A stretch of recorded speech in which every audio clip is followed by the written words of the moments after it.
이스라엘의 중요한 절기는 전부 예수 그리스도를 예표하는 우리 구원의 전 과정을 상징화시키는 의미가 있습니다.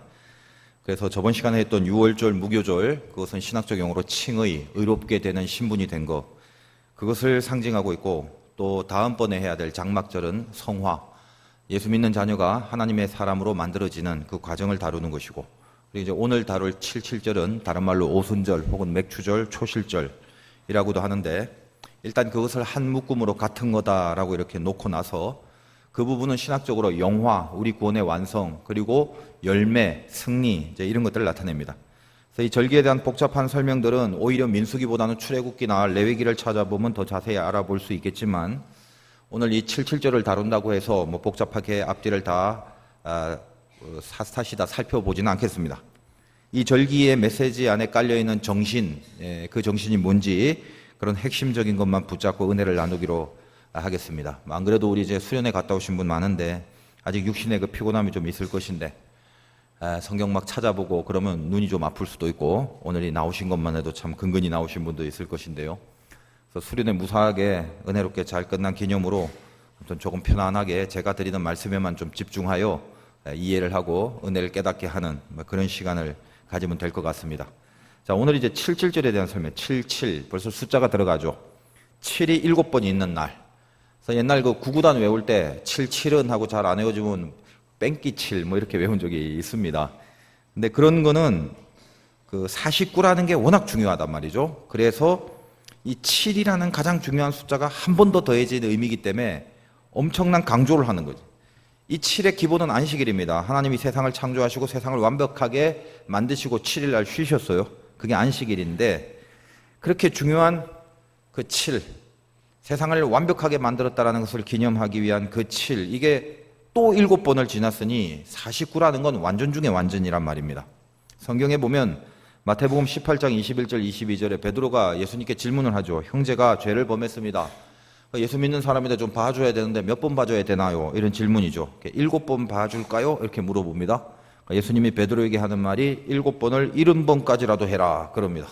그러면 이제 490번을 봐주라라는 말인데, 이 베드로가 좀 띨띨하면 그러면 490번까지 봐주고 491번째는 안 봐준다, 이렇게 생각을 할지도 모릅니다만, 우리 모두는 이게 490이라는 어떤 숫자가 의미가 있는 게 아니라 70번씩, 즉 7번씩 70번 해라, 완벽하게 온전하게 봐줘라, 이 얘기에 대한 말이죠. 그만큼 이 7로 이루어진 49는 너무 중요해서 49를 기념하기 위한 그 다음 50을 49를 기념하는 차원에서 도입합니다. 그래서 순이라는 건 10을 말하고 5는 5니까 오순, 그러면 50을 말하는 거죠. 그래서 그래서 오순절 이럽니다.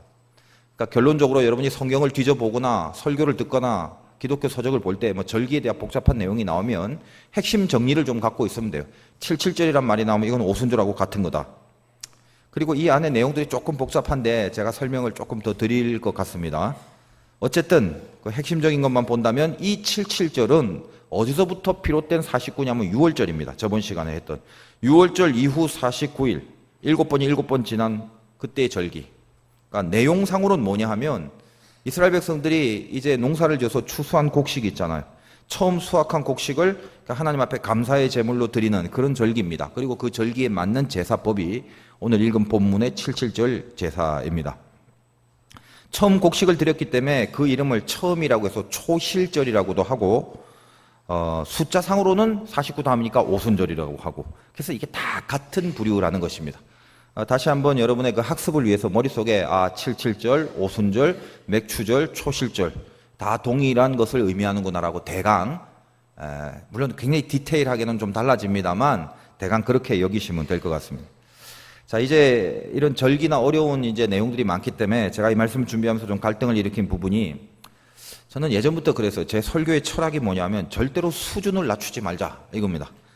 그래서 최대한 설명할 수 있는 한, 가장 쉽게 설명할 수 있는 능력을 하나님 앞에 기도를 하는 거지, 그거지.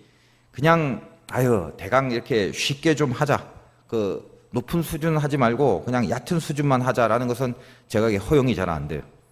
그래서 77절도 하나님 앞에 첫 수확을 감사하는 절기이기 때문에 우리 다 감사하면서 삽시다, 이게 77절의 주제입니다라고 그 정도로만 선포하기에는 이 절기 안에 깊이 들어가 있는 하나님의 마음이 너무 약해지는 것 같아서 어젯밤에 기도하고 준비하면서 수련회 후에 좀 많이 피곤했지만 아무튼 이 성경이 제시하는 메시지를 어김없이 오늘도 이 빠뜨리지 말기로 하자라고 그렇게 이제 결심을 했습니다. 제가 시골에서 목회할 때도 있었어요. 근데 시골에 목회할 때 어떤 분이 설교를 듣고 목사님 설교가 너무 어려워요. 그래서 이제 마음이 안타깝잖아요. 그래서 뭐가 좀 어려운지 물어보려고 이렇게 가까이 갔더니 그분이 이렇게 성경책을 거꾸로 들고 보고 계세요. 그래서 제가 더 이상 할 말이 없었는데 제가 그럼에도 불구하고 늘 설교는 수준을 낮추지 말자. 이걸 이제 지켜왔습니다.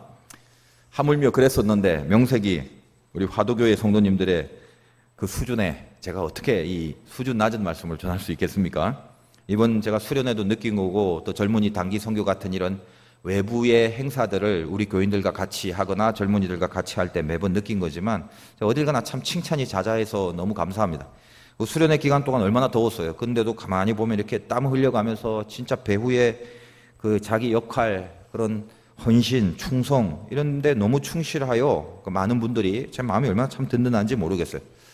그래서 그 수련관 관리하는 장로님이 그 이제 관계 목사님 통해서 이제 하신 말씀도 있어요. 너무 그냥 칭찬이 자자합니다. 많은 교회가 그 수련회, 수련관을 이용했지만 화도 교회처럼 이렇게 잘하는 팀은 처음 봤다고 그런 얘기를 들어요. 제가 참 개인적으로도 우리 화도교회 성도님들에 대한 깊은 자긍심이 있습니다. 어떤 교회, 어떤 교인이라도 우리처럼 이렇게 헌신하고 섬기고 어딜 가도 이렇게 정리, 질서, 깔끔한 모습, 일사불란한 그런 충만한 은혜를 접하는 교인들이 없구나. 수많은 시간 주님 앞에 기도를 해왔던 그런 은혜의 열매다라고 생각을 합니다. 그런 의미에서 옆 사람하고 인사 한번 합시다. 우리 교회가 제일 좋습니다. 예, 그렇게 믿고 삽시다. 그리하여 가장 좋은 우리 교회 성도님들 앞에 이제 깊이 들어갑니다. 말씀이 오늘 제목이 걱정하지 말고 감사하자 그건데 수련회 기간 동안 타이틀이 충전이었죠. 왜 충전을 해요? 쓰려고. 핸드폰도 충전해서 작동을 하려고 충전을 합니다. 그 충전의 모체가 뭐냐? 하나님의 뜻, 우리를 향한 하나님의 뜻이 들어와야 된다. 그런 말 했죠. 근데 그게 뭐냐라고 했을 때 성경에서 어떤 구절을 택했습니까? 항상 기뻐하라, 범사에 감사하라, 쉬지 말고 기도하라. 그래서 만약에 여러분이 충전이 된 상태고 충전에 대한 의식이 발동하고 있다면 기쁨, 감사, 기도라는 이 요소들이 떠나거나 약해지지 않게 계속 돌고 있어야 된다 말씀을 드렸습니다. 그 중에 오늘 이제 이 감사인데 범사에 감사. 우리 컴퓨터에도 CPU가 있듯이 우리의 CPU도 혼이라고 그랬죠. 혼은 지성, 감성, 의지가 있는데 그 중에 제일 먼저 접촉되는 그 CPU의 소프트웨어가 뭐냐? 이게 지성이에요. 생각입니다. 항상 생각을 먼저 하게 돼요.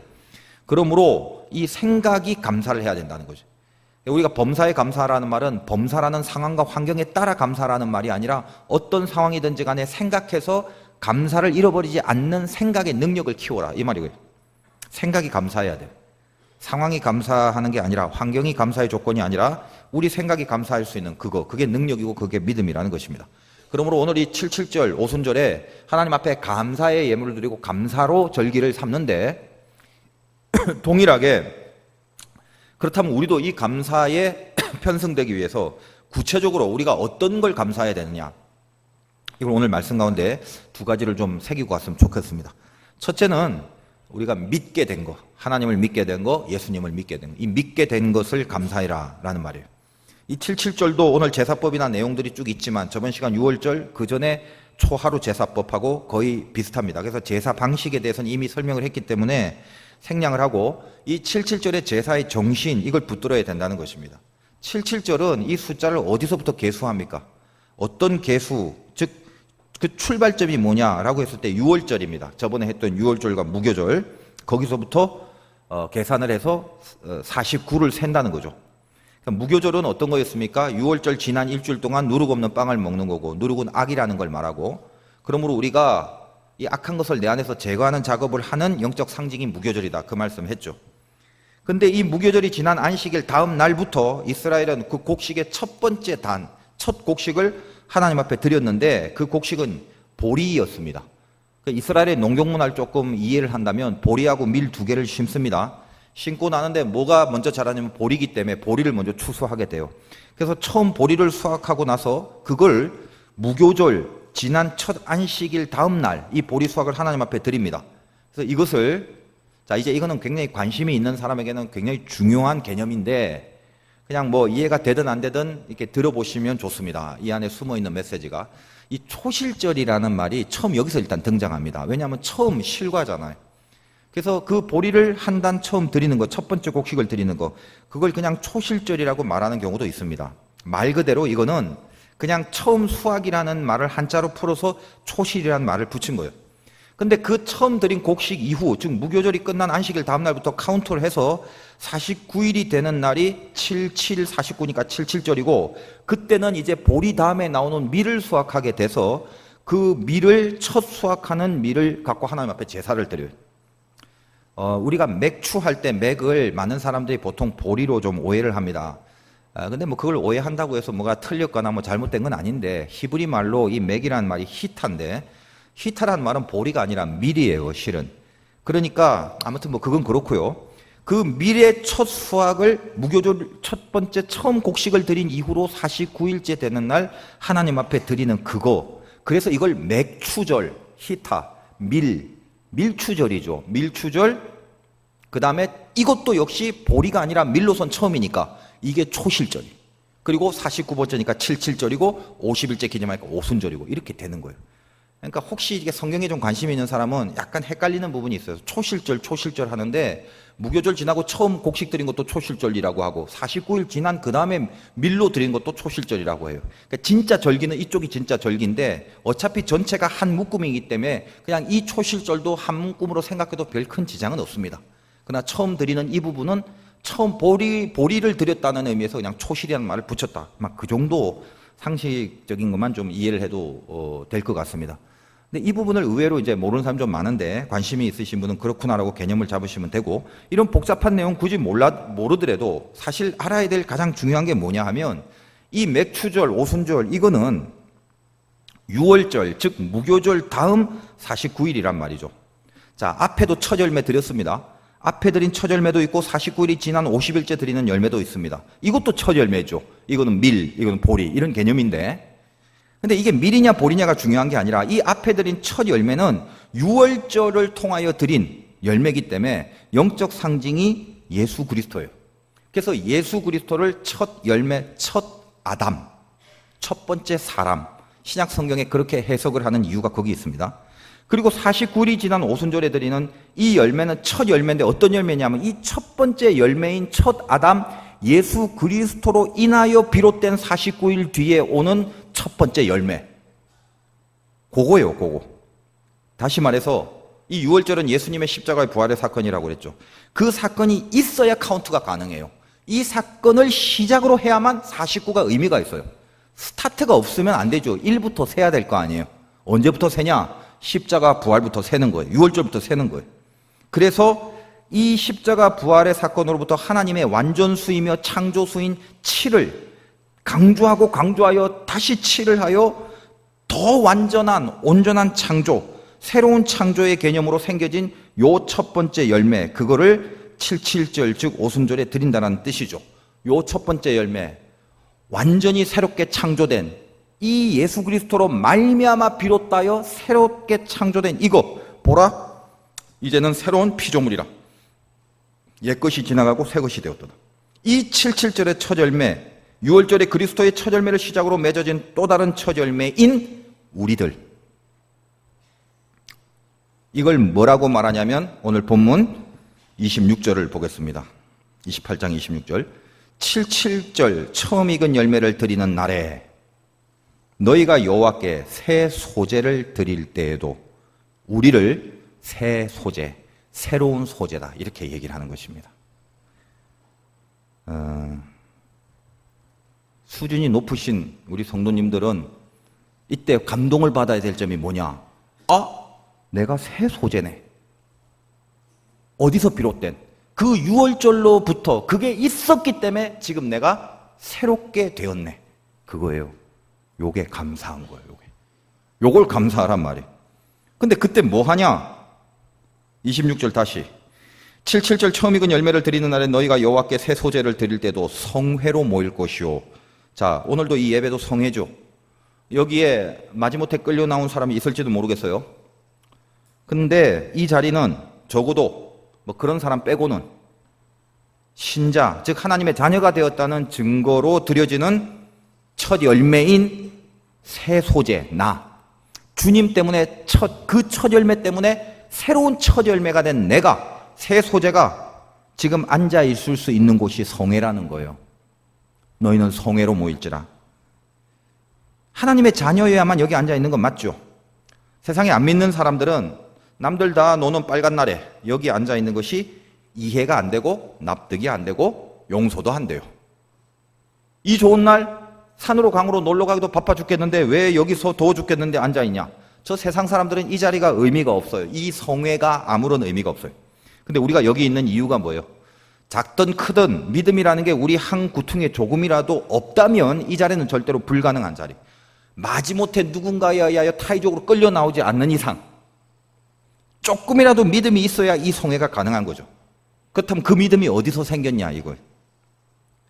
믿음이 생긴 게 새 소재라고 그랬어요. 성회로 모이라고 했으니까 이 새 소재인 우리들은 믿음이 있을 때 새 소재라는 말을 쓸 수 있는 것이고 그 믿음이 있어야만 성회로 모일 수 있는 것이고 그렇다면 그 믿음이 어디서 온 거냐? 여러분의 믿음이 어디서 왔습니까? 언제 뭐 돈을 주고 샀습니까?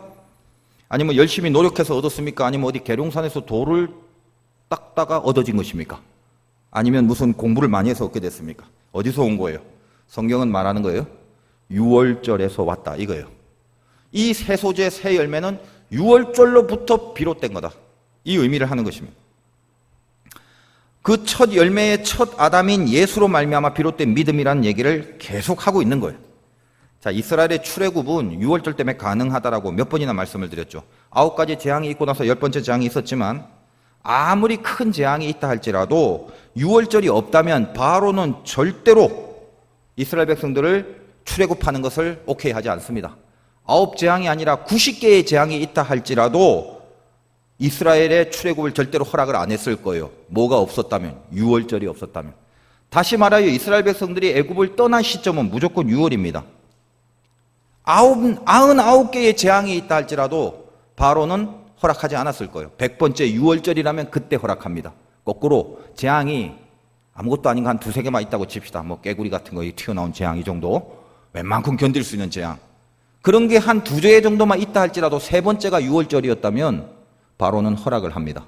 이스라엘 백성에 떠나라. 무슨 말인가 아시죠? 다시 말해서 뭘 말해주고 있냐면 우리 구원, 우리 믿음이 절대 우리 편에 있는 어떤 발버둥으로 되어지는 게 아니라는 말이에요. 우리 편에서의 조건이나 우리 편에서의 어떤 실력이라도 우리 믿음과 우리 구원의 이유가 될 수 없다는 거, 이걸 이 절기를 통해서 지금 말해주고 있는 거예요. 오로지 예수, 그분의 피, 문설주에 바른 어린 양의 죽음, 그 유월절, 나를 대신하여 흘리신 그 죽음, 그거 말고는 내가 지금 여기에 첫 열매로 믿음을 가진 새 소재로 존재할 수 있는 게 불가능한 거예요. 거꾸로 지금 내가 새 소재가 되어 있다면 아무런 능력과 실력도 없지만 오직 어린 양의 보혈인 이 그리스도의 보혈, 즉 십자가와 부활로 말미암아 된 것밖에는 없다. 이 얘기를 하는 것입니다. 그렇다면 생각해 보세요. 지금 내가 믿게 되었다는 거, 여러분이 조금이라도 믿고 있습니까? 근데 이 믿게 되었다니 이거 나를 위해 주님이 피 흘려 죽으심 때문이란 이 말이에요. 그래서 누군가 와서 예수님이 십자가에 달려 죽으시고 부활한 걸 증명해라 그러면 여러분은 스스로 어떻게 증명할 수 있을 것 같아요? 저는 딴 사람한테 무슨 증명을 할 만한 과학적인 실험은 못해도 내 자신에겐 분명히 충분히 증명할 수 있어요. 예수님이 십자가에 달려 죽으시고 부활한 거 어떻게 증명이 돼요? 내가 지금 믿고 있는 게 증거예요. 이 믿음은 나로부터 비롯된 것이 아니라 유월절 때문에 가능한 거고, 유월절만이 이 믿음을 줄 수 있는 거고, 그 예수 그리스도의 십자가 사건으로 말미암아 오로지 그것으로 인하여만 내가 새 소재가 되는 거예요. 이해하세요? 그러므로 남은 건 뭐예요? 가슴 절절한 감사. 그거밖에 없게 되는 게 올바른 흐름입니다. 그러므로 감사는요, 일반적인 신앙과 윤리의 말이 아니에요. 그냥 신앙 윤리, 신앙 도덕의 차원이 아니라 굉장히 중요한 영적 시금석입니다. 내 믿음과 내 구원의 척도예요. 내 구원이 있냐 없냐 진짜냐 가짜냐를 판별할 수 있는 시금석입니다. 감사라는 것으로 내 구원이 증명되는 거라고요. 흐름을 잘 연결하시기 바랍니다. 여러분 한번 생각해 보세요. 내가 뭘 얻었어요 지금. 그랬는데 그게 만약에 그걸 얻고 나서 감사할 거라면, 우리는 믿음을 얻고 지금 감사해야 된다고 그랬잖아요. 근데 여러분 한번 생각해 봅시다. 뭔지 몰라도 얻었어요. 근데 이게 감사하려면 그 얻은 이게 뭐가 돼야 되냐면 가치가 있어야 돼요. 나한테. 가치가 없으면 어떻게 감사해요? 제가 군목 시절에 그 감리교 본부에 갔더니 그 높으신 분이 그 군목들 이렇게 사무실에 앉혀놓고 그냥 이제 예배를 이렇게 드리더라고.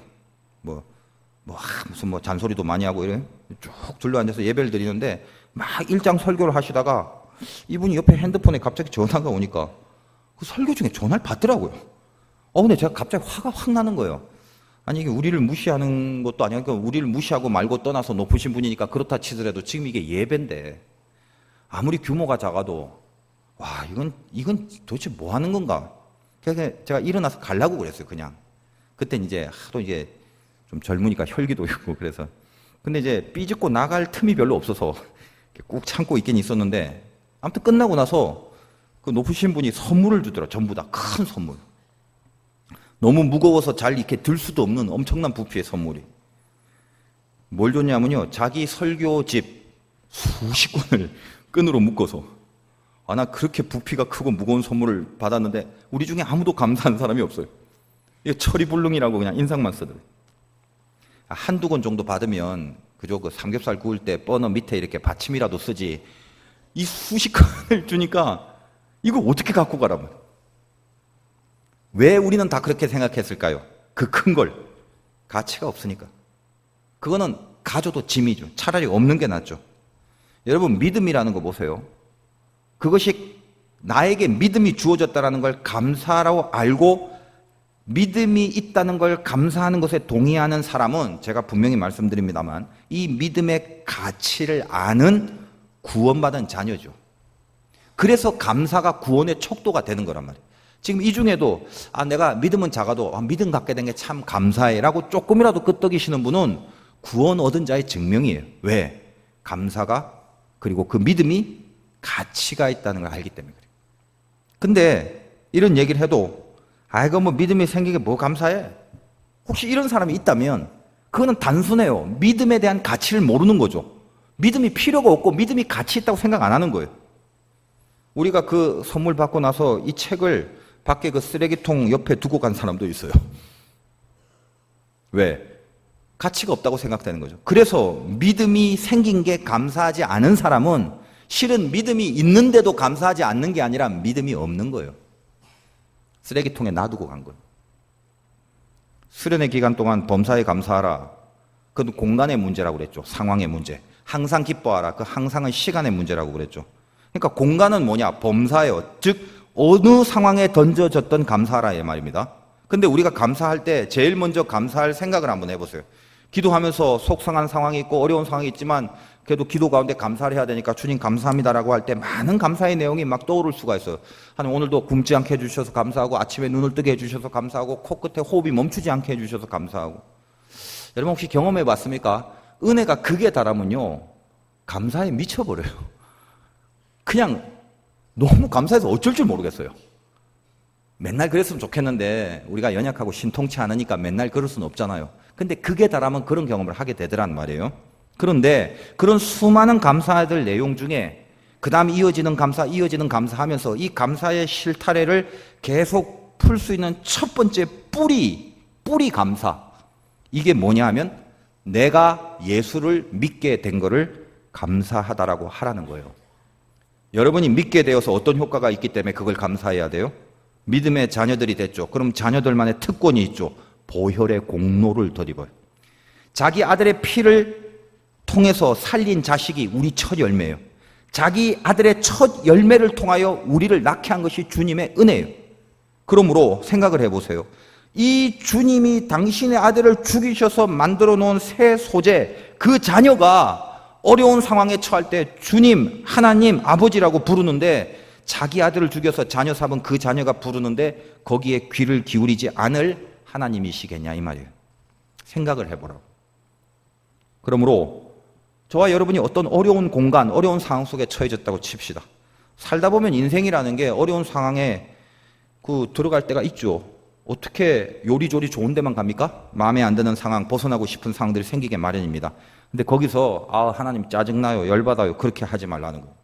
그때 뭘 해야 된다? 하나님 감사합니다. 왜 감사한데? 이 물 같은 곳, 이 불 같은 곳, 이 사망의 음침한 곳에서 내가 믿음을 가졌기 때문에, 하나님을 믿는 믿음을 주셨기 때문에 하나님이 지금 여기에서도 주님이 나와 함께 하심을 알게 돼서 감사합니다. 내 기도를 들어주시고 나는 아무것도 모르지만 참 어렵게 생각되오니 내가 던져진 이 공간, 이 환난의 상황에서 하나님께 기도하고 다 맡기고 주님과 함께하는 삶을 살려고 하오니 뛰어넘어 극복하고 이기게 하여 주시옵소서. 그리고 그럴 수 있는 인생으로 불러주시고 그럴 수 있는 권리를 은혜 가운데 저에게 주시고 그 자녀 삼으신 은총과 그 인치심을 허락하여 주셔서 감사합니다. 이거 하라는 거예요. 걱정되는 일이 있죠. 근데 주님이 뭐라고 말씀하세요? 이 777을 통해서 걱정이 아니라 감사가 더 세게 들어오기를 원한다, 이거예요. 여러분, 인생은 걱정이 풀리는 게 아니라 걱정보다 감사가 더 세지면 이겨버릴 수 있어요. 걱정 있습니까? 너무 그거 해결하려고 하지 마세요. 경험이 있죠? 해봤잖아요. 심한 걱정들은요, 용을 써도 안 돼요. 그럼 어떻게 해야 돼? 세상 사람들은 용을 써도 안 되는데 계속 용을 써요. 그래서 어떻게든 해결을 하려고 애를 쓰는 거 외에는 없어요. 신자의 신비는 뭐예요? 우리만의 방법이 있단 말이에요. 그게 보혈의 공로로 덧입은 은혜며 특권이에요. 무슨 특권? 걱정보다 더 큰 감사를 내 안에서 할 수가 있어요. 감사. 그 첫 번째 뿌리 감사 뭐부터? 믿음을 주셔서 감사합니다. 내 믿음 이거 하나님이 도대체 어떤 대가를 치르시고 어떻게 해서 나에게 주신 열매인데, 6월절이라는 걸 통해서 나에게 주신 열매인데, 6월절을 통해서 지금의 77절이 됐고 6월절을 통해서 지금의 오순절이, 지금의 이 첫 열매가 내가 새 소재가 됐는데, 하나님 때문에 이렇게 된 난데 이 내가 하나님 앞에서 이 걱정이 무슨 대수겠냐 이 말이죠. 그러므로 여러분이 어려움과 걱정이 있을 때는요, 일단 감사에 집중을 계속 해보세요. 많은 사람들은 걱정을 해결 방법을 찾음으로 해결하려고 합니다. 그러나 예수 믿는 우리들은 명심하실 것은 내 안에 있는 걱정을 해결함으로 잡으려고 하기 전에 먼저 감사로 내 걱정을 잡아버릴 수 있어요. 여기 승리가 있다는 것입니다. 그게 77절이에요. 여러분, 오늘 걱정 갖고 나오신 분은 속으로 주장하세요. 하나님 감사합니다. 그래서 내 안에 내 영이 커다란 걱정보다도, 그래서 그것 때문에 어떤 방법을 자꾸만 찾을까라는 번민과 고뇌로 가지 말고 안에서 감사함으로 걱정을 잡아버리셔야 돼요. 도처에 감사할 것들이 충만하고 하나님은 당신의 6월절의 보혈로 우리를 자녀 삼아 주셨기 때문에 이 감사할 수 있는 영역을 주시는 분이에요. 감사는 환경과 상황이 아니라 생각, 영의 생각, 할 수 있는 생각이고 자녀된 자가 할 수 있는 하나님의 능력이라는 것입니다. 여러분, 먼저 믿게 된 것에 대해서 감사해 보세요. 새로운 새 소재의 능력이 생길 것입니다. 또 하나 더 뭐에 감사해야 되냐? 도우심을 감사하는 거예요. 26절에 보니까 이렇게 돼 있어요. 처음 익은 열매를 드린 날에 너희가 여호와께 새 소재를 드릴 때 성회로 모이고 또 하나 아무 일도 하지 말라, 이렇게 돼 있습니다. 아무 일도 하지 말라고 명하시는 이유는 안식일에 대한 요구죠. 하나님이 세상을 온전하게 완벽하게 만드셨다. 그걸 고백하려고, 다시 말해서 실수나 흠이 없기 때문에 네가 아무 일을 안 함으로 실수와 흠이 없이 완벽하게 이끄시는 하나님의 섭리를 믿고 고백해라, 이 말입니다. 사실은 여러분, 교회의 시작이 어떻게 됐습니까? 초대교회 보면은 무슨 화려한 건물이 세워지거나 막 정치적으로 기독교가 강해지거나 아니면 교인들의 숫자가 막 왕성하고 그 교인들 각자가 높은 포지션과 권세를 갖고 이 모든 걸 다 확보하고 짜자잔 하면서 초대교회가 시작됐습니까? 아니죠. 예수 믿는 제자들 얼마 안 되는 무리들이 쫄아서, 두려워서, 핍박받고 잡혀 죽을까 봐 무서워서 다락방에서 더워 죽겠는데 문 걸어 잠그고 기도했어요. 그거밖에 없으니까, 하나님 의지하는 것밖에는. 근데 성령이 불같이 임한 거예요. 그때 성령의 표현을 급하고 강한 바람이라고 합니다. 이거는 파워의 세기를 말하는 게 아니라 난데없고 근거 없다는 것에 더 큰 비중이 있어요. 다시 말해서 무슨 엄청난 불을 낼 만한 실력과 그런 강력한 파워가 전혀 제자들에게는 없었는데도 불구하고 하나님이 하나님 편에서 그냥 임재해 버린 거예요. 여기에 권능, 다이나마이트가 생기는 거예요. 급하고 강한 바람처럼. 여러분 가끔 예배를 드리거나 기도를 하거나 이럴 때 상실 별로 이렇게 몸 컨디션, 영적 컨디션도 안 좋은 태로 나왔는데 정말 생각하지도 못한 그냥 찬양에 혹은 말씀에 혹은 옆 사람의 어떤 기도 소리 같은 아무것도 아닌 작은 것들 하나를 통해서라도 갑자기 어떤 뜨거움이 일어나는 경우를 체험합니다. 급하고 강한 바람이 나에게서 우러나오는 것이 아니라 하나님의 갑작스러운 임재를 느낀 거예요. 그래서 이 은혜는 뭐다? 내 실력으로 비롯된 게 아니라 위로부터 쏟아 부어 주신 거라는 걸 알고 겸손하게 영광을 돌리라고 하나님이 주신 은혜란 말이죠. 그 능력 때문에 제자들이 문을 박차고 나갔습니다. 그걸 교회의 시작으로 봐야 돼요. 그게 시작이에요. 근데 언제 그런 역사가 임했나? 여러분이 사도행전을 찾아보면 그때 그 성령이 임해서 교회가 시작된 게 절기적으로 오순절이에요. 교회의 시작이 결국 77절이란 말이에요. 오순절. 자, 절기로 보면 6월절이 지나고 50일째 되는 오순절이에요. 시간적으로 볼 때. 근데 사건으로 보면 6월절 때 예수님께서 십자가와 부활의 사건이 있었고 그리고 나서 그 후 50일이 지난 때에 교회라는 게 탄생했어요. 시간적으로 보면 6월절 다음에 오순절 77절, 사건적으로 보면 십자가 다음에 교회의 시작 열매. 이게 참 기가 막혀요. 그래서 여러분들은 그 기가 막혀도 재미가 없을지 몰라도 저 같은 전문가들은 성경을 보면 볼수록 도대체 안 믿을 수가 없어요. 이 신묘 막직함에 혼자 그냥 까르르 뒤로 넘어갈 때도 많습니다. 이렇구나 보면 볼수록. 저만 좋아요. 어쨌든 간에 그래요.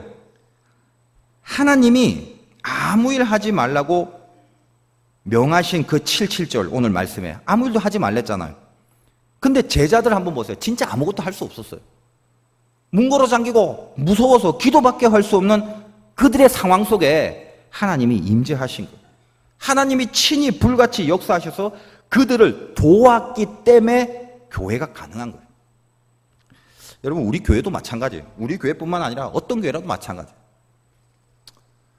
우리 수련회 갔을 때 그 상동교회 부목사님이 그 교회 막 자랑하잖아요. 우리 교회 교인들은 막 뭐가 높고 웃자고 저자고 그러는데 다 좋지요. 그런데 교회라는 거는 바로 이게 교회의 정체입니다. 어떤 사람, 어떤 포지션, 재력의 많고 적음이 아니라 하나님의 도우심이 있냐 없냐의 싸움. 하나님의 도우심이 없다면 거기 모인 회중들이 아무리 본인들의 능력이 있고 실력이 있어도 그거는 죽은 교회예요. 그거는 교회의 본 모습이 아니에요. 모든 교회는 하나님의 도우심만으로만 가게 돼 있어요. 그래서 어떤 교회라도 신비한 일을 할 수 있어요. 이게 교회의 신비예요. 저는 화도교회도 마찬가지입니다. 우리 교회가 오래됐든 얼마나 모이든 예산이 어떻든 이런 게 하등 중요한 게 아니라 정말 놓치지 말아야 될 것은 이 교회를 하나님이 도와주시게 해야 돼요. 그게 힘이에요. 이 도와줌의 끈을 놓치는 순간 우리가 2,000명, 3,000명이 모여서 예배를 드리더라도 주님 앞에 하들은 교회의 본질의 의미는 나오지 않습니다. 그 도우심이. 6월절은 칭의라고 그랬죠. 홍해바다를 건너간 거예요. 그리고 장막절은 성화의 과정, 광야를 견딘 거예요. 그리고 오순절과 77절은 가나안의 승리라고 그랬습니다. 이게 구원의 흐름인데 이 칭의 부분과 영화의 부분, 다시 말해서 6월절과 오순절의 부분, 홍해바다를 건너는 것과 가나안에서 싸우는 부분은 전적으로 하나님의 의지예요. 이 두 가지 인간이 하는 게 하나도 없어요. 무슨 홍해바다 건너는데 이스라엘 백성들이 보트를 몰고 갔다거나 이런 짓 한 적 없어요. 가나안에서 승리할 때도 이스라엘 군사가 어떤 군사력이 세거나 이런 거 없습니다. 그래서 이 두 개는 하나님의 힘이기 때문에 구원의 흐름상으로 보면 6월절 다음에 장막절이 있고 오순절이 있어야 되는데 성경은 6월절과 오순절을 다루고 그 다음에 인간의 의지가 필요한 장막절을 그 뒤에 내놓고 있어요. 제 생각이에요. 그런데 한번 생각해 보세요. 이 이스라엘이 가나안에 들어가서 그런 거로 처음 승리가 뭐냐 하면 하나님의 도우심만이 가능한 걸 맛봐야 될 거 아니에요. 그게 77절이니까, 그게 교회니까, 그게 열매고 오순절이니까, 그리고 그거에 감사하라는 게 메시지니까. 그들이 처음 만난 사건이 뭐예요? 여리고죠. 어떻게 여리고가 무너졌어요? 하나님의 도우심. 급하고 강한 바람같이. 인간이 인간의 편에서 성을 무너뜨릴 만한, 아니 그들은 손가락 하나도 성벽에 대지 않았어요. 사람이 사람 편에서 하는 게 아닌 걸 가르쳐 주는 것입니다. 급하고 강한 바람이 인간의 조건이 아니라 하나님의 전적 도우심이 하루에 한 번씩 7날을 돌고 7번째 날엔 7번을 돌았어요. 뭐예요? 77절이에요.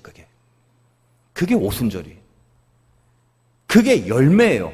아무 능력 없는 제자들을 통해서 교회를 이루시듯이, 아무 신 없는 이스라엘 백성과 군사력이 없는 그들을 통해서 하나님이 친히 여리고를 무너뜨려 주시는 거예요. 이게 하나님의 도우심이, 이게 우리에게 있고 그 도우심을 구하고 살아가는 우리의 인생이 신비입니다. 신비. 교회는 무궁무진한 하나님의 일을 신비하게 할 수 있는 곳이에요. 왜들? 모든 열매는 하나님의 도우심 때문에 준 거기 때문에, 하나님의 도우심으로 가능한 거기 때문에. 막힘이 없어야 되고, 세상적 걱정을 하면 안 되고, 세상적 원리로 견적을 내서는 안 됩니다. 저는 그래서 이건 좀 여담입니다만, 교회가 너무 이 세상 조직을 많이 따라가는 거 별로 원치 않아요. 항상 1년 되면 교회라는 게 예산 짠다고 골치 아파요. 방 잡아놓고 막 이렇게 하는데, 저는 별로 그런 게 의미가 없다고 봐요. 물론 그거는 인간이 연약하여 모여서 적어도 어떤 기준을 삼는 거에 대해서는 굉장히 중요한 거라서 반드시 하긴 해야 됩니다. 그러나 밑바닥에 있는 본질은 뭐냐면요, 그게 이제 많은 무슨 회사나 단체의 합리적이고 뭔가 어떤 유익을 위하여 그런 인간의 계획들이잖아요.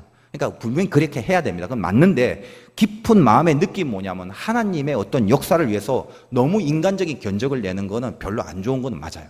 그러나 우리가 연약하기 때문에 하나님의 뜻을 온전히 다 붙잡을 수 없으니까 우리끼리 가장 좋은 어떤 선을 정하는 건 반드시 필요합니다. 그러나 그 본질의 어떤 생각이 그렇다라는 거예요. 교회는 절대로 세상의 움직임과 다릅니다. 이 신비를 잊어버리거나 이 신비의 힘을 놓쳐버리면 그때는 교회는 그때부터 타락이에요. 그때부터 영적 파워가 상실되는 것입니다. 여러분이 그러므로 항상 하나님의 도우심이 있는 신비를 살기를 바라는데, 그러므로 예수 믿으면서 금지해야 될 단어가 좀 있어요. 재수, 우연, 아싸. 이거 금지하셔야 돼요. 여러분, 아싸가 뭐예요? 재수 좋단 말이죠. 아싸 이거예요. 너는 재는데 나는 아싸, 난 재수 좋아. 우리가 해야 될 건 이 아싸 하는 단어를, 그리고 아싸 하는 사건을 만나면 그 앞에서 감사, 이거죠. 그것뿐이라고요. 여러분 생각해 보세요. 죽을 수 있었던 적이 왜 없겠습니까? 인생을 잊어버렸거나 실감하지 못했거나 의식하지 못했을 뿐이지. 저도 알다시피 죽어야 될 상황인 적이 좀 많았죠. 돌이켜보면 신비 덩어리예요. 불과 몇 년 전만 해도 몇 번 말씀드렸습니다만 그런 거 아니겠습니까? 지금도 이렇게 생각하면 참 새록새록 참 너무나 감사한데, 볼리비아 3,800m 고지 산장, 거기서 제가 이제 장기능이 파열이 됐잖아요. 호흡이 안 됩니다. 그래서 원래 들어갈 때는 없다고 했던 산소 호흡기가 새벽 1시에 숨이 가빠서 이젠 죽을 것 같다고 생각할 그때에 내 코에 씌워져 있었더라는 거예요. 예약도 안 한 찝차가 그 다음날 아침에 제가 병원을 가야 되는데 전혀 예약도 안 된 사륜구동 찝차가 난데없이 와서 한 사람이 난데없이 사라지고 그 자리 하나가 남겨진 그 상태를 생면부지인 그 외국인이 말도 안 되는데 나에게 와서 거기 타라고, 산을 내려가냐고. 그래서 그 차를 타고 병원으로 가게 된 거예요. 그런데 그 병원에서 고산병이라고 잘못 진단한 의사가 아무리 봐도 고산병이 아닌데, 고산병밖에 안 된다고 이 잘못 진단한 의사가 병자인 나의 말을 듣고, 저 의사가 아무래도 실수하는 것 같다는 제 판단 때문에 내가 이거 고통이 있으니까 소염제하고 진통제를 놔달라고, 오히려 병자인 제가 의사에게 진단을 하고 그 진단의 처방을 의사가 진짜로 나에게 해줬어요. 그래서 그 힘으로 움직여서 칠레까지 내려가게 된 거죠. 생명의 총각을 다투는 그 시간에 난생 처음 보는 한 교포 고등학교 학생이 여자친구와의 약속된 데이트가 있음에도 불구하고 9시간 이상을 제 옆에 있다가 제가 수술을 받게 되는 그 순간에 수술 보증을 서주는 바람에 저의 수술이 가능해졌습니다. 그 뒤에도 제가 예전에 한번 말씀드렸지만 얼마나 많은 간증들이 있는지 몰라요. 그런데 만일 제가 만약 그때마다 아싸 재수라고 했다면 저는 미친놈에 불과합니다. 여러분 깨닫기 바라요. 그때 여러분이 당했던 그 병, 그 사고, 그 사건, 그것으로 인하여 어쩌면 이미 이 세상 사람이 아닐 뻔했던 시간들이 얼마나 많았는지 모릅니다. 어쩌면 바닥을 치고 땅을 파고 내려가 아주 비참한 인생을 살 수밖에 없는 그런 전락된 인생과 운명이 될지도 몰랐을 것입니다. 근데 뭐예요? 하나님의 도우심을 잊지 마십시오. 지금을 원망하지 마세요. 지금 던져진 상황, 거기서 다시 감사해야 돼요. 너무 감사할 일들이 많아요.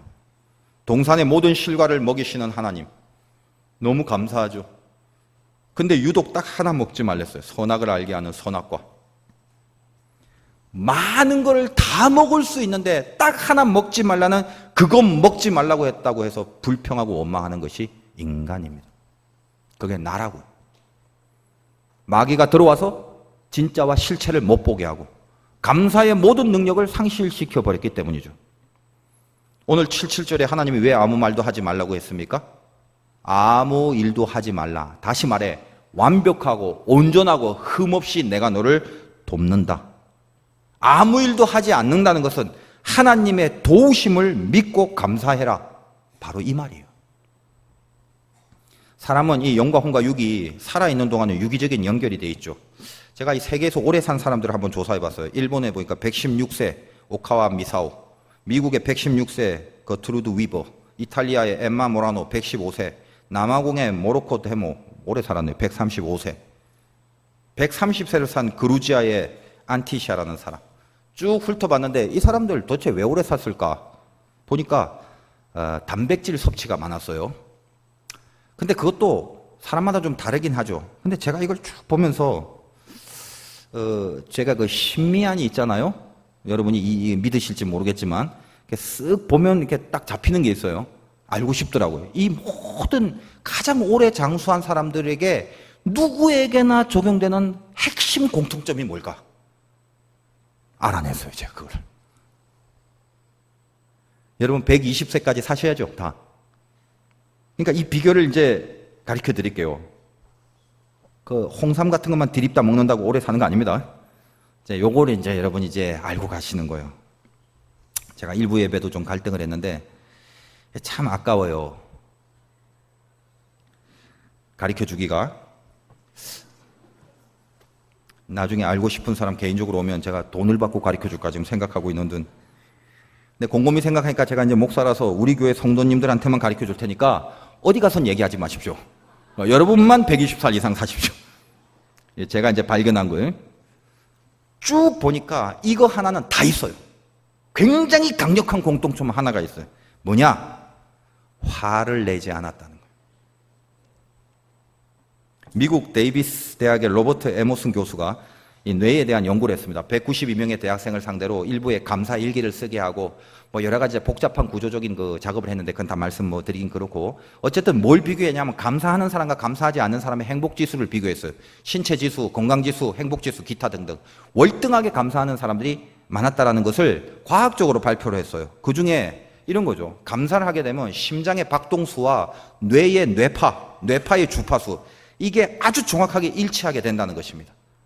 이게 무슨 말이냐면 이걸 공명이라고 그러는데, 예를 들면 바이올린 같은 것에 이 한 줄, 이 솔이라고 합시다. 솔선을 탕 튕기면 옆에 있는 바이올린에 똑같은 줄이 같이 울려요. 이걸 공명이라고 해요. 완벽한 하모니와 조화예요. 그래서 감사를 하게 되면 심장 박동과 뇌파의 공명이 이루어진다는 거예요. 사람의 그 뇌의 왼쪽 앞부분을 전전두 피질, 앞부분을 전전두 피질이라고 하는데, 여기는 활력과 열정과 긍정의 어떤 그 느낌을 주는 부분이에요. 그것을 소생케 하는 거예요. 근데 왼쪽은 그렇고 오른쪽의 전전두 피질은 뭐냐면 분노와 불안과 우울이에요. 그걸 느끼게 합니다. 감사를 하면요, 어떤 연구냐, 이 뇌과학에 있어서 왼쪽 전전두 피질이 활성화되는 거예요. 감사라는 게 물리적으로 우리에게 그걸 만들어냅니다. 그래서 제가 이제 그 연구를 조금 보면서 제가 이제 가끔 그런 말 하죠. 제 나름대로 기도의 노하우 중에 이제 하다 보니까 왠지 하나님의 임재와 응답을 확인한 저의 방법이 왼쪽 머리 위가 뜨거워진다는 말을 말씀 제가 많이 했을 거예요. 근데 그 연구 공부를 보니까 이게 나도 지금 껍데기가 있으니까 영적으로 기도를 하더라도 기도를 통하여 왼쪽 머리, 왼쪽에 전전두 피질이 내 안에 하나님에 대한 귀한 것들, 열정과 긍정과 이런 거룩한 선한 것들에 대한 활성화를 시키는구나라는 그런 어떤 진단을 하게 됐어요. 여러분 오래 살고 싶으시면요, 지금 드시는 보약은 저한테 주시고요, 화내지 말고 감사. 왜 감사해? 하나님이 도우시기 때문에 감사. 일부 예배는 지금 이후의 이야기는 안 했는데 2부 예배는 주차의 걱정이 없기 때문에 제가 서비스로 중요한 거 하나, 어렵지만 하나 말씀드릴게요. 레위기 26장을 봅니다. 26장 27절. 이스라엘 백성들이 하나님 앞에 불신의 죄를 범했을 때 하나님이 이스라엘을 심판하는 어떤 진노의 표현들이 나옵니다. 잘 못 찾으시는 분은 그냥 들으셔도 될 것 같지만 찾으신 분이 훨씬 더 입체감 있게 은혜가 될 거예요. 자, 레위기 26장 27절 189페이지쯤에 있습니다. 너희가 이같이 될지라도 내게 청종하지 아니하고 내게 대항할진대. 이스라엘 너 나한테 반항해? 내가 진노로 너희에게 대항하되 너희의 죄로 말미암아 7배나 더 징벌할 거다. 너희가 아들의 살을 먹을 것이고 딸의 살을 먹을 것이고 이처럼 굶어 죽는단 말이에요. 내가 너희의 산당들을 헐며 너희 분향단들을 부수고 너희 시체들을 부서지는 우상들 위에 던지고 내 마음이 너희를 싫어할 것이고 내가 너희의 성읍을 황폐하게 하고 너희의 성소들을 황량하게 할 것이요 너희의 향기로운 냄새를 내가 흠양하지 아니하고 그 땅을 황무하게 하리니 거기 거주하는 너희의 원수들이 그것으로 말미암아 놀랄 것이며 내가 너희를 여러 민족 중에 흩을 것이고 내가 칼을 빼어 너희를 따르게 하리니 너희 땅이 황무하여 너희의 성읍이 황폐하리라. 무서운 말씀이 많습니다. 근데 그중에 핵심적인 걸 보면 범죄하고 죄짓고 그러면 어떻게 한다고요? 너희들의 땅을 황폐하게 하고 너희들을 흩어져 버릴 거다 이런 얘기를 해요. 그런데 43절을 보면 그리고 나서 이렇게 합니다. 그들이 내 법도를 싫어하며 내 규례를 멸시하였으므로 그 땅을 떠나서 사람이 없을 때에 그 땅은 황폐하여 안식을 누릴 것이요 그들은 자기의 죄악의 형벌을 기쁘게 받으리라. 이스라엘 백성들 보면 바벨론 포로되고 페르시아 포로되고 굉장히 그 고난이 많았죠. 고향 땅을 떠날 때가 많았고 그런 형벌들이 실제로 있었습니다. 그런데 잘 한번 보세요. 방금 읽은 43절에 그 땅이 황폐하고 그 땅에 사람이 떠나고 그 땅은 황폐하여 안식을 누릴 거고 자기 죄악의 형벌을 기쁘게 받는다. 그러니까 죄를 기쁘게 받을 사람이 어디 있어요? 근데 워낙 죄가 쏟아지니까 니네는 죄밖에 받을 게 없고 벌밖에 받을 게 없어. 죄악의 형벌을 계속 받을 거야. 이렇게 얘기를 해요. 그럼 여러분이 하나님 같으면 그 다음에 무슨 글을 쓸 것 같아요? 니네 불신으로 살았지? 엄청난 형벌을 받을 거야. 알겠어? 그리고 나서 무슨 말을 할 것 같아요? 뭐 예를 들면 그 다음에 뭐 비슷한 말 하겠죠. 그런즉 예를 들면 똑바로 살아라고 권면을 하든가 아니면 그 고통이 얼마나 심한 줄 알아? 그 아픔이 얼마나 큰 줄 알아? 정신 똑바로 안 차릴래? 이런 식으로 계속 연결이 돼야 될 것 같은데 여러분 한번 보세요. 43절은 그 죄악의 형벌을 받으려 해놓고 44절에 그런즉 했어요. 그럼 그런즉 하면 그 다음 제가 말씀드린 내용들이 나와야 되는데 그런즉 다음에 내용을 보세요. 그들이 그들의 원수들의 땅에 있을 때에 내가 그들을 내버리지 아니하며 미워하지 아니하며 아주 멸하지 아니하고 그들과 맺은 내 언약을 폐하지 아니함이니 나는 여호와 그들의 하나님이 됨이니라. 이게 연결이 안 되는 거죠. 너는 형벌을 받아야 돼 하고 나는 그들의 하나님이 됨이니라 사이에 어떤 브릿지도 없어요. 그들이 정신을 차렸다거나 그들이 회개했다거나 한 번만 봐달라고 용서를 빌었다든가 이런 거 없이 그런즉이라는 인과관계 접속사를 써놓고 결론은 뭐냐면 형벌 받을 거다와는 전혀 다른 내가 그들의 하나님이 되리라로 마감을 하십니다. 이 안에 들어가 있는 깊은 의미가 뭔가 제가 아주 간단하게 말씀을 드릴게요. 1차적 형벌이 땅에서 그들을 흩어져 버린대요. 그러면 그 땅에 사람이 없어져요. 그래서 그 땅이 황폐합니다. 땅이 황폐하니 그 땅은 농사 지을 사람이 없으므로 자동 안식년으로 들어가요. 아무 일도 하지 않는 땅이 됩니다. 그 말이에요. 니네들이 안식일 지킬 만한 하나님의 도우심을 구하지 못할 만한 불신의 실력일지라도 그런 벌을 받아야 마땅하겠지만 나는 니네들을 쫓아내는 형벌의 모습을 통해서라도 그 땅을 안식을 지키게끔 만들어 이 안식 속에 너희들에게 선포한 약속을 내 스스로 끝내 지키리라는 하나님의 깊은 우리를 향한 사랑이 서려 있는 거라는 거예요.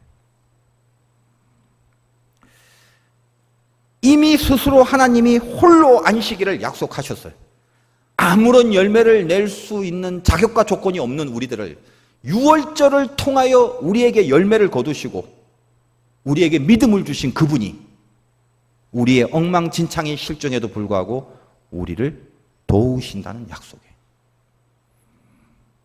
이게 77절에 아무것도 안 하는 상징이. 여러분 인생요, 제가 안심하라고 드리는 말씀은 아닙니다만 죄 짓고 살면서도요 하나님은 여러분을 도우시고 있어요. 이게 미치는 거예요. 안 믿는 사람은 이런 불공평이 어딨냐라고 하겠지만 하나님은 시시비비를 따르기 전에 물론 우리에게 벌도 주시고 매도 주시지만 우리를 돕는 그분의 손길을 취소하지 않으세요. 근데 그게 없으면 우리 살 수 없어요. 아십니까? 여러분이 아무리 거룩해지고 아무리 신앙의 실정이 출중하다 할지라도 그걸로 우리 인생을 풀 수 있는 건 아니에요. 거꾸로 우리가 아무리 죄가 많고 아무리 못났다 할지라도 니네 하는 거 봐가면서 아무리 봐도 싹수가 없으니 나가 꺼져라 라고 한다면 우리는 어떻게 살아날 수 있겠습니까? 근데 하나님이 그렇게 안 하신다는 거예요. 도우신다는 거예요. 도와도 정신 못 차리면 하나씩 분지르실 거예요. 한 팔이 분질러졌다가 정신 못 차리니까 두 팔이 분질러져 있고 그래도 정신 못 차리면 두 다리를 분질러서라도 좀 잔인합니다만 저번에 말씀드렸다시피 그래도 정신 못 차리면 한 눈을 뽑아서라도 중요한 건 분지르고 뽑는 게 아니라 그래서라도 천국으로 눈 하나를 갖고라도 들어가게 하시는 거예요. 그게 우리를 향한 하나님의 집착. 이 거룩한 집요함을 벗어날 탕자들은 아무도 없습니다. 정신 차리세요. 더 이상 방탕하지 마십시오. 더 이상 헷갈리지 마십시오. 이래도 되겠지 하고 언제까지 주구장창 그따구로 살면 안 됩니다. 빨리 영적 자극이 올 때 붙잡고 일어나는 거예요. 어떻게 하면서요? 도우심을 믿고 감사하며 그 일 때문에 포기하고 그 일 때문에 절망하고 그 일 때문에 못 해먹고 그 일 때문에 못 믿겠다 하고 도망가지 마시고 도우심을 믿고 감사하시란 말이에요. 도우심이 있음에 절절한 감사만 하시라는 거예요. 여러분도 지금 황폐하게 느낄 때가 있죠. 오늘 말씀처럼 그 땅이 황폐하여져요. 근데 거기서 뭘 하고 있어라? 감사하고 있어 보세요. 이 도우심이 반드시 있음을 믿고 감사하고 있어 보란 말이에요. 내가 손대지 못하는데도 불구하고 신비한 그분의 도우심과 만나게 되는 사건이 있게 돼요. 그 도우심을 믿고 감사를 품고 있기만 하면. 정리합시다. 걱정되는 일 있으시죠? 하나님은 여러분에게 믿음도 주셨고 도우심도 주십니다. 걱정보다 이 감사에 더 세게 한번 붙들려 보세요.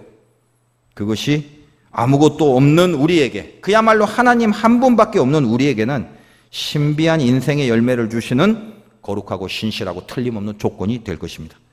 감사하는 삶 사시기를 주님의 이름으로 축원드립니다.